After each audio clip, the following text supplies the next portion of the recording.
Hi everyone, मेरा नाम अभिषेक है। और अगर आपको जो डिस्कशन इस चैनल पे होती है और जो बातें होती हैं, अगर आपको वैल्यूबल लगती हैं या आपकी लाइफ में ये किसी कोई पर्सपेक्टिव ऐड करती हैं, तो प्लीज़ इस चैनल को सब्सक्राइब करो। और वीडियोस अगर आपको पसंद आए, उनकी कॉन्सेप्ट या बात करने की या डिस्कशन, तो प्लीज़ लाइक करो। और अगर आप किसी चीज़ से डिसएग्री करते हो या अग्री करते हो या कोई एक अपना पर्सपेक्टिव ऐड करना चाहते हो, तो प्लीज़ कमेंट में बताओ। देखने के लिए थैंक यू।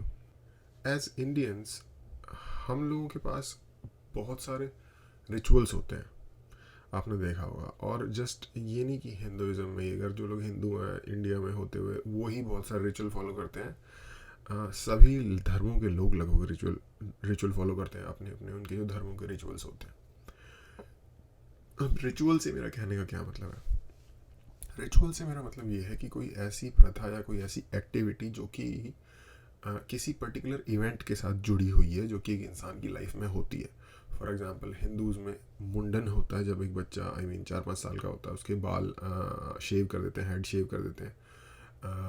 जैसे कोई मर जाता है तो एक कुछ स्पेशल तरीके के रिचुअल्स होते हैं, जैसे कि कुछ लोग भूखे रहते हैं, कुछ लोग अपने बाल अगेन सर के बाल शेव कर लेते हैं।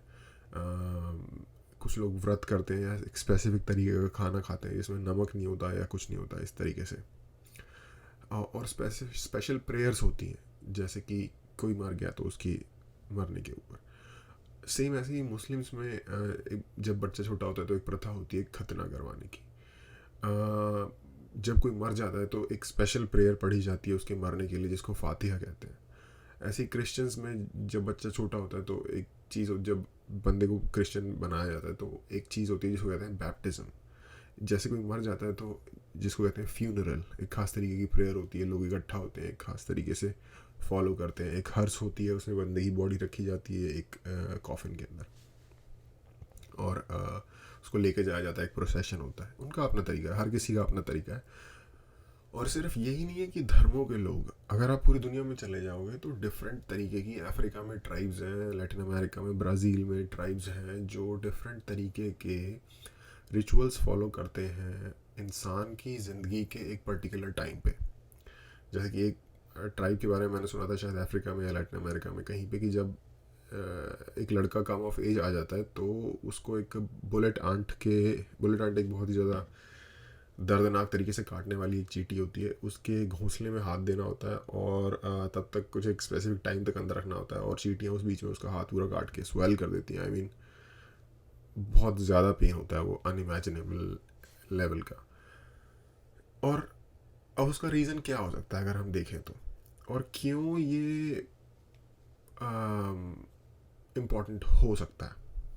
अब इस पर्टिकुलर ट्राइबल जिसका मैंने एग्जांपल दिया, उसके उसमें केस में ऐसा हो सकता है कि शायद आपका एक एग्ज़ाम है जिससे ये पता चल जाएगा कि आप एक स्पेसिफिक लेवल का दर्द सह सकते हो, तो यानी कि आप एक लेवल अटेन कर चुके हो किसी मुश्किल चीज़ से गुजरने का, और अब आपको एक रिस्पॉन्सिबिलिटी दी जा सकती है किसी इम्पोर्टेंट चीज़ की। ये हो सकता है उसका मीनिंग।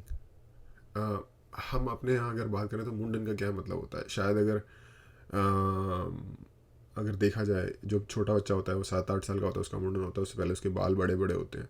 तो शायद मैं जैसे इसे इन्फर कर रहा हूँ, ये मतलब हो कि हाँ, अब आपके बाल कट गए हैं, इससे पहले आप जैसे मर्जी रह सकते थे, आपके बालों के से मैसेज दिया जा रहा है कि बाल बड़े हैं, कोई बात नहीं, कैसे भी हैं, पर अब आपके बाल कट गए हैं, उनको एक शेप में रहना होगा। इस तरीके से आपको भी अपने आप को लाइक बचपन थोड़ा सा ख़त्म हो गया है, अब थोड़ा सा डिसिप्लिन में आना होगा आगे की लाइफ में जाने के लिए, क्योंकि 7-8 साल के बाद से पढ़ाई शुरू हो जाती है, फिर बंदा एक रेजिमेंटेड लाइफस्टाइल की तरफ आना शुरू हो जाता है और तैयारी करनी शुरू कर देता है एक एडल्टहुड की।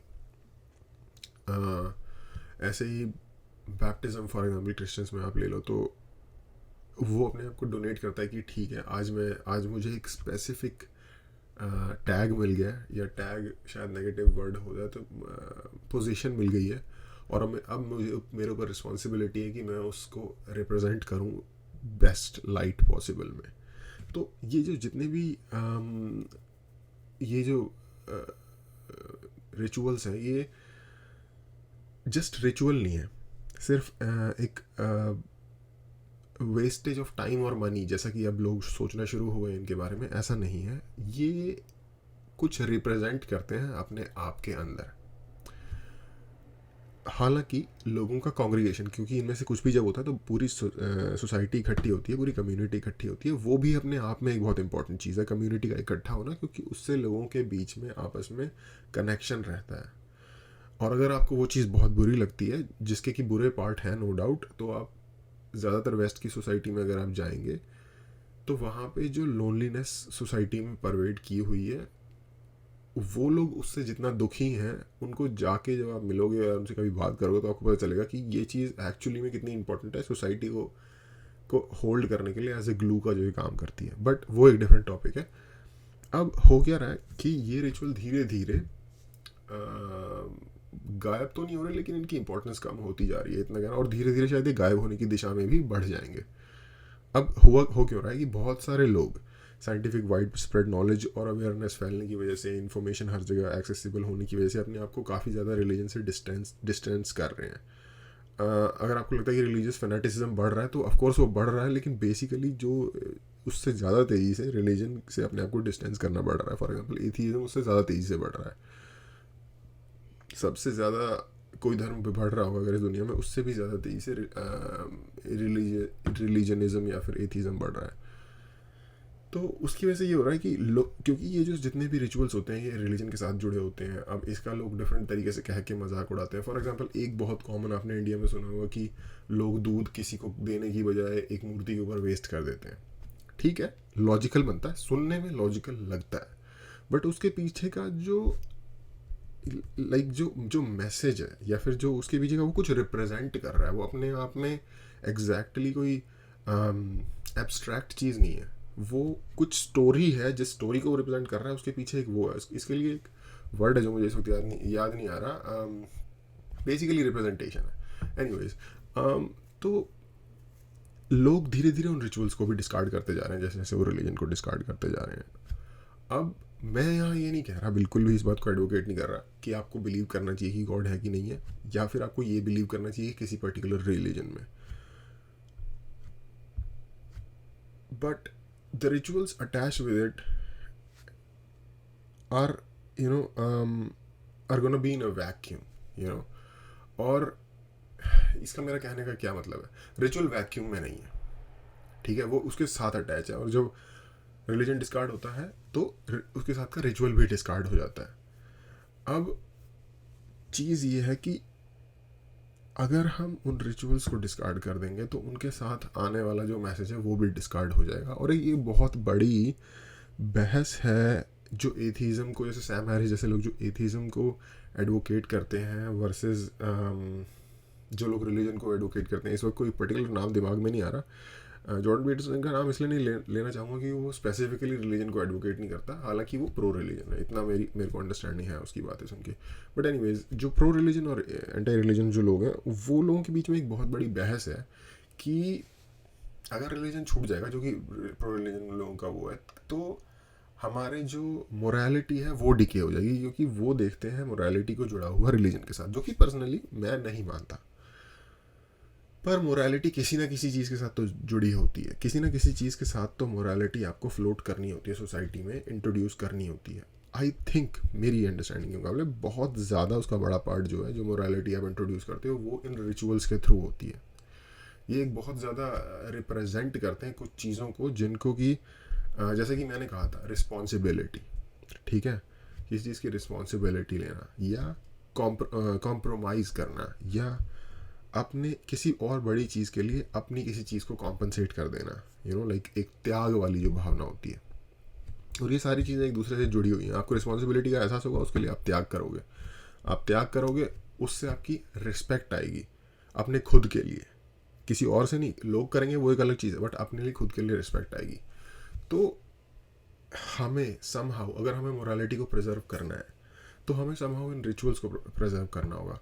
अब अगर आप ये अपने आप में, जैसा कि मैंने कहा, वैक्यूम में एग्जिस्ट नहीं कर सकते, तो आपको इन्हें किसी चीज़ से या तो टाई करना पड़ेगा, या तो आप इन्हें री इन्वेंट करना पड़ेगा सोसाइटी की हेल्प के लिए।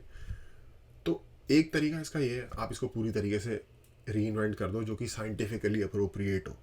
इसका एक एग्जांपल हो सकता है स्पोर्ट्स। जब हम गेम खेलते हैं, स्पोर्ट्स अपने आप में कोई डायरेक्ट, किसी रिचुअल की तरह ही स्पोर्ट्स अपने आप में कोई डायरेक्ट आउटपुट नहीं प्रोड्यूस करता हमारी वेलबींग के लिए।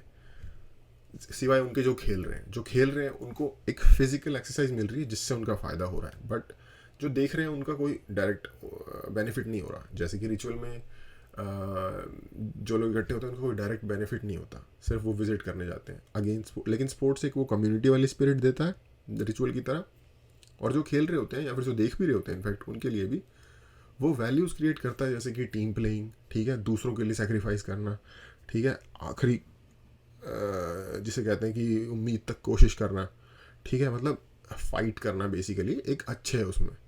अगर आप एक सही स्पोर्ट, जैसे स्पोर्ट को सही तरीके से खेला जाए तो बहुत सारी अच्छी वैल्यूज़ को स्पोर्ट प्रमोट करता है, जस्ट लाइक अ रिचुअल। तो एक ये तरीका हो सकता है। दूसरा ये तरीका हो सकता है कि हम उन रिचुअल्स को एक पीस ऑफ रिस्पेक्ट जो हमारी के तौर पे रख सकते हैं, क्योंकि हम उसे टाई कर सकते हैं अपनी हिस्ट्री के साथ, अपने रूट्स के साथ, ना कि उस रिलीजन को फॉलो करते हुए जिसको भी आप करना या नहीं करना चाहते हो, बट अपनी हिस्ट्री के साथ, अपने रूट्स के साथ, अपने एंसेस्टर्स के साथ, और उनको दी जाने वाली एक रिस्पेक्ट के तौर पर उनको उन रिचुअल्स को स्टिल फॉलो किया जा सकता है as the representation of past और as an icon of past. एक पास्ट जो है हमारा, जो हमारे पूर्वज रहे हैं, जिस ग्रुप से हम आए हैं, और जो रिचुअल्स वो जिन वैल्यूज़ को रिप्रेजेंट करते हैं उनके आइकन के तौर पे बेसिकली। क्योंकि एक बहुत इंपॉर्टेंट बात ह्यूमन बींग्स के बारे में आपको समझनी होगी कि हम डायरेक्ट कोई नैरेटिव का मैसेज लेने से बहुत इजीली तरीके से, अगर हमें किसी स्टोरी में बात समझाई जाए, किसी इमेजेस में बात समझाई जाए, तो हम बहुत ज़्यादा इजीली तरीके से समझ सकते हैं, या किसी चीज़ को करके बहुत इजीली से समझ सकते हैं। फॉर एग्जांपल, एक बहुत ही इजी तरीका होता है किसी फीलिंग या किसी प्रॉब्लम को दूसरे लोगों से इंट्रोड्यूस कराना या उनको एक्सप्लेन करना, किसी फिल्म के थ्रू या किसी स्टोरी के थ्रू, किसी नाटक के थ्रू। इसीलिए थिएटर और फिल्म्स जो होती हैं वो सोशल क्या कहते हैं, जैसे सोशल इवोल्यूशन का बहुत बड़ा रास्ता होती है, बहुत बड़ा सोर्स होती हैं। और एक जो रिचुअल है वो अपने आप में यही उसकी सबसे बड़ी पावर है।